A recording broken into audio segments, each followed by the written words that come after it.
Welcome back to this edition of Snowman in the Morning. This portion of today's crazy show is brought to you by Invader Coffee, fuel for the fearless. And the gentleman that you see is a person that I had on the Brian Snow Show. We had a great time. We're going to have a great time here. Please help me welcome Mr. Bob Walters. Bob, how are you, man? I'm good. Thanks for having me, guys. Definitely. Juan Soto to the Mets. 15 years, 765 million. When I texted you the other night and messaged you the other night, I should say, I said, "How are you feeling?" His response was, "We got Juan Soto. How do you think I'm feeling?"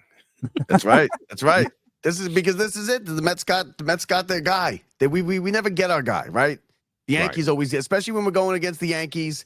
We're always the little brother. We've always been, we can't compete with them financially. Now they can't compete with us financially. They went and it looked like they weren't going to get Juan Soto as of Friday. Everybody, it kind of, it was going to be the Mets. And then after the meeting, it wasn't going to be the Mets. And it started yesterday when I was watching football. It was kind of leaking out that the Yankees seemed to have it. The Yankees were over 700 million.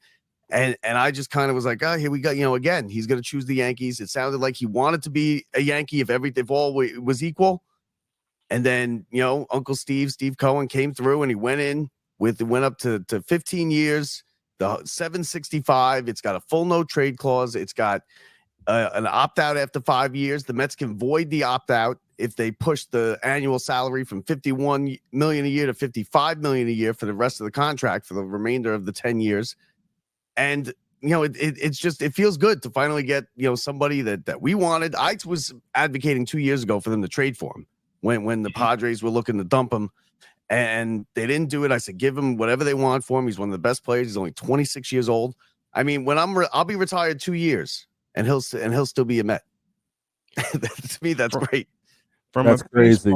From a baseball standpoint, how does Juan Soto and his bat and his glove help the New York Mets? He's the best player in the game. That's what it is.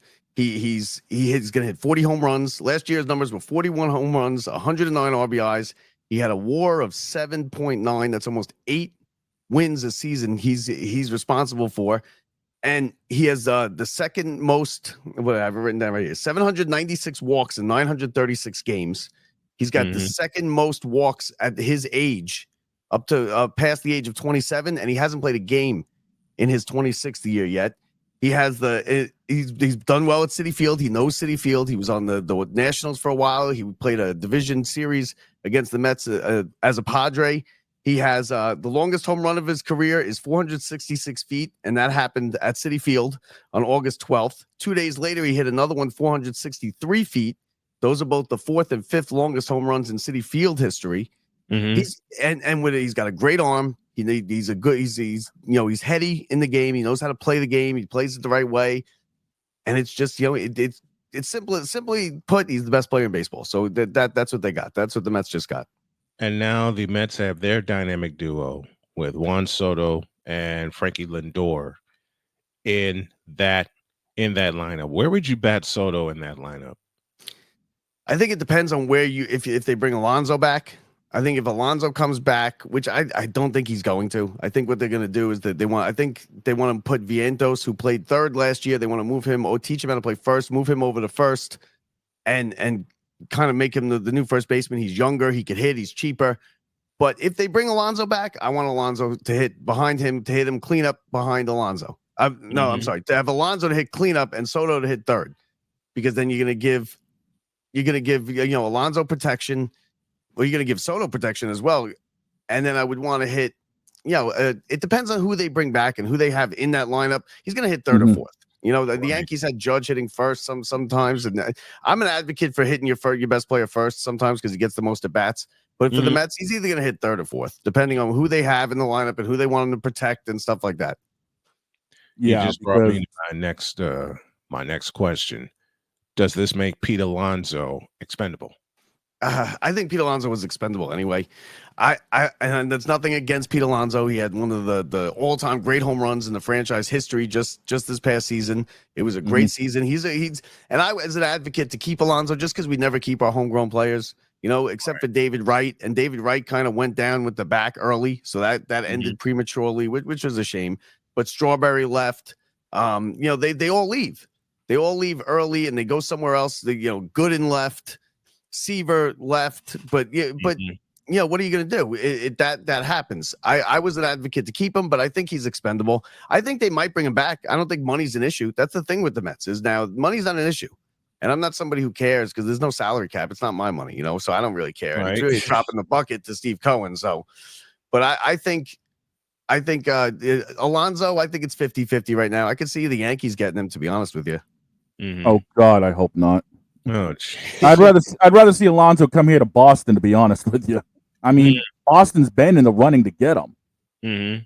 Yeah, Boston might get him. I mean, there's a couple places that they're talking about him may go. And what are you? You're a fan of what? I know you're. I'm a Red Sox fan. A Red Sox fan. Okay.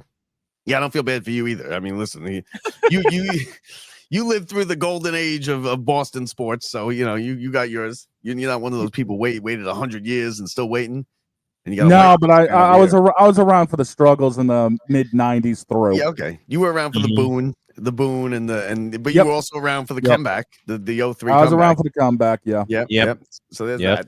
And listen, the Dodgers. All of that, man. We're all competing with the Dodgers, right? So I mean, they're the team, they're the standard now. With they keep loading up players, and I'm glad he didn't go to the Dodgers because when is enough, right? Yeah, and I mean the Dodgers. When is enough? The Dodgers right now are also in the market because they're looking to end up shipping off Teoscar Hernandez, who's currently a free agent, who's also been linked to making moves with Boston and a few other teams. Mm-hmm. Yeah, I mean, listen, the Dodgers have gotten everybody the last couple of years, right? Everybody that comes over from Asia. It wants to play for the Dodgers. They get the most money from the Dodgers. They're as close to home, I guess, as you could be on the West Coast. So, and Ohtani is, Ohtani's Babe Ruth.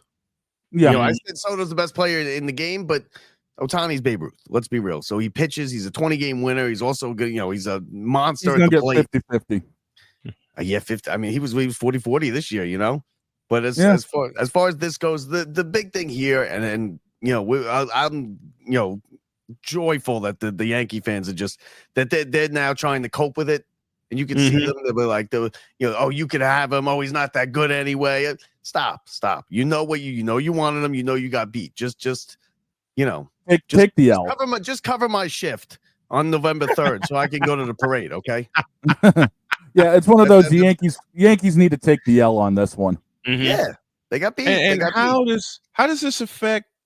How dog? Let me come to you, and then I'll come to Bob, and I'll ask you about how does this affect the New York Yankees? That the Mets majorly little brother gets Juan Soto for a huge deal. There's no one to protect Judge in the lineup now. I mean, you look at it. Judge had the protection with Soto most of the time. Now Judge has nobody to back him up in the lineup, so they're either gonna have to move him up to first or second in the hole, and then have everyone else behind him. And as you said, it's little brother finally putting the boot up Big Bro's ass on this one. Right. And David now wins again. The fact is, this also shifts the power in the NL East back towards Queens. Because now the Mets have to be favored, at least on the offensive department, a little bit more to have a run at either the wild card or even the division come, playoff time. It's still early. I mean, the winter meeting's just starting today, but the Mets are in a tough division. They still have work to do. They can't just have this be the end all be all and that's it, right? They're gonna have to get pitching. They got to get pitching. The bullpen is very suspect. The overall bullpen is suspect. If they don't bring back Alonso, they're gonna have to somehow fill that. Because if you lose Alonso and get Soto, you're replacing what Alonso did with a little bit more. But as far as how it affects the Yankees, I think on a baseball level, like you said, Judge is going to be affected here. Judge is still a great player. He's still going to hit his home runs and everything. But Judge is going to be affected here. They were banked, but on a psychological level, they got beat by the big brother. They got beat by the little brother. The little brother has now surpassed. They can't compete in the free agency like they used to. Like they try. And you know what? You know what I like about this too is because I didn't want it to be, he wanted to go to the Yankees, but the Mets just wheelbarrowed in a couple more wheelbarrows full of money, and he took that. And it looks like he did it. He wanted to go to the Mets just because the Yankees offered 16 years at an extra, I think $5 million a year or $3 million a year, or an extra $15 million overall, and he didn't take it. So that means they gave him an extra year, and it was a little bit less money per year, and he didn't take it. He chose the Mets. Yeah. And I like that. And as far as the NL East goes, listen, it's a tough division. The Braves are good. The Phillies are good. And then it's us. So we still have to prove, and they have to win the division. They haven't won the division. Last year was great. It was one of my favorite Mets teams that I've ever had. And but we're not the underdog anymore. Now it's going to be expected. Now we have to, it's not going to be a fun fun little story team, making it to the playoffs. It's not going to be that anymore. Now they got to produce. Now you brought up the fact that the Mets need pitching. I'm looking over some of the free agents that are still on the market. Corbin Burns, Max Fried, Nathan Eovaldi, and Jack Flaherty are 4 of the pitchers that are still currently on the market. Who would be a better fit to wear the blue pinstripes of the Mets? Did Walker Buehler sign? Not that I'm aware of. I want Walker Buehler. The Mets have already shown this offseason that, and Stearns has shown that he's not going after.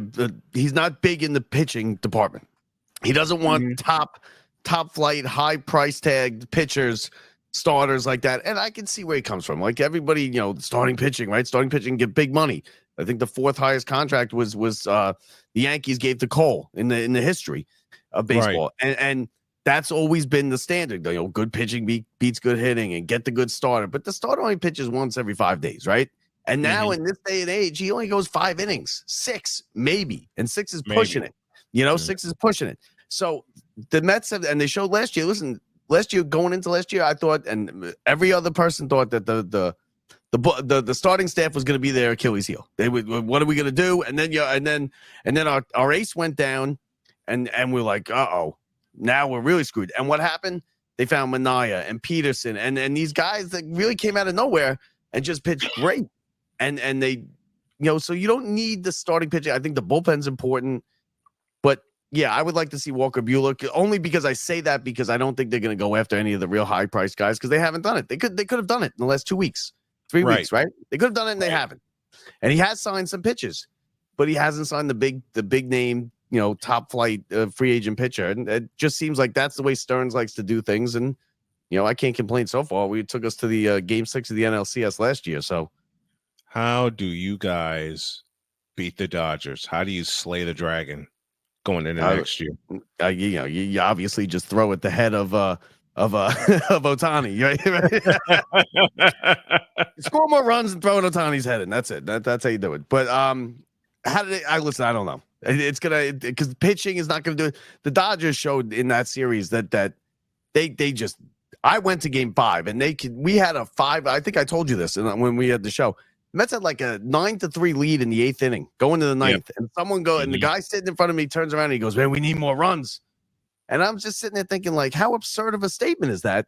That it's 9-3 in the 8th inning, and we're worried and we need more runs. And I agree with it. I'm like, you know what? That's a ridiculous statement, but I could 100% agree with it because the Dodgers keep scoring. And they have a high-powered offense. They have good pitching. It's going to be tough. It's certainly not in the bag. So, I mean, by the way, go ahead. Right. I was going to say, by the way, you mentioned Walker Buehler. The Mets are actually showing interest along with the Dodgers, Braves, and Yankees. So you may still get your wish on the Walker Buehler sweepstakes. And he pitched well. He pitched well against the Mets in the play. He pitched well in the World Series. He started game 1. I think he started the clincher. Game 5. Game 1 and started games 1 and 5, right? Yeah, let's not give the Yankees an extra win. That thing only won 5 series, 5 games, all right? Yep. Yeah, exactly. Don't be giving Yankees World Series wins here, all right? They've got enough. You're a Red Sox fan. You know how I feel, right? They've got enough. When it comes to the Yankees, we root for plane crashes, right? Plane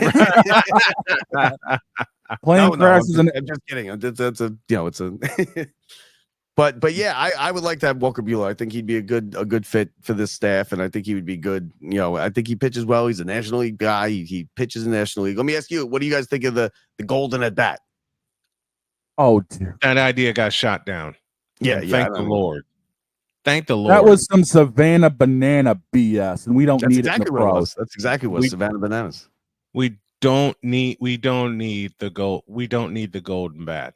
We just don't. That would further ruin baseball. Yeah, no, I agree.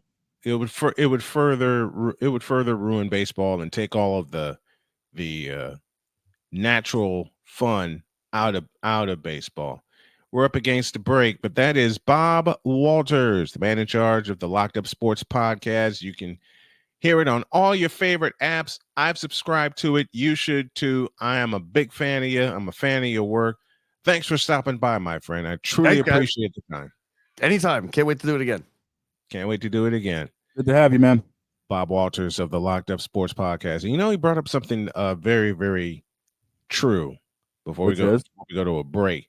Before we go to a break, let me do this. All of our guests appear via the Invader Coffee guest line, brought to you by Invader Coffee, fuel for the fearless. Pitching is going to be the thing. Yes, it is, because there's a lot of great free agents on the market now, and there's plenty of trade rumors going around, and there's a lot of it circulating around pitchers. Yep. He mentioned one of them, Walker Buehler. Yeah. He mentioned, like I said, he's got 4 teams looking at him, both New York teams, Atlanta and LA still looking at him. Mm-hmm. We will see how it all shakes out. As mentioned, we're up against the break. We'll take a break and we'll come back with some more stuff for you. Snowman in the morning, back in the deuce.